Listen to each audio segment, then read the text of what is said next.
Han er der som den berømte flue på den endnu mere berømte væg.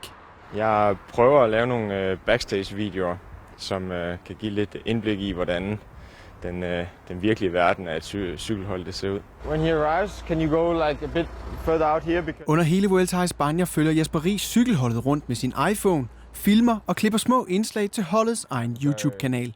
Den her, der spørger jeg dig så om, hvordan du fokuserer frem til en enkelt start. Ja.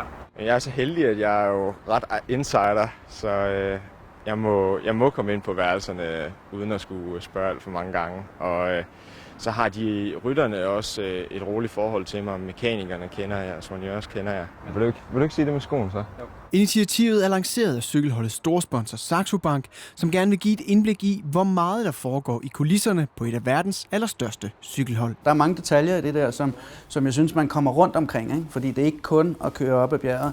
Der er mange andre ting i det, ikke? Og der synes jeg egentlig, at det giver et godt farverigt billede af, hvad det egentlig går ud på. Og der er Jesper Riis jo fantastisk, fordi han kender det, og han er med, og han er en del af familien, så de føler ikke, at nu kommer der en udefra, og de skal passe på. We have heard that you put your numbers on in a specific way, but how do you otherwise have rituals? Jamen, det er jo også det der med, om rytteren de så overhovedet siger nej til dig, fordi at du er chefens søn. Jeg har ikke fået særlig mange nej. Det har jeg ikke. Så på grund af det, eller bare fordi at jeg smiler sødt til den, det ved jeg ikke. Men altså, vi prøver at finde noget, der er menneskeligt, og så vil folk også bare gerne være med på det.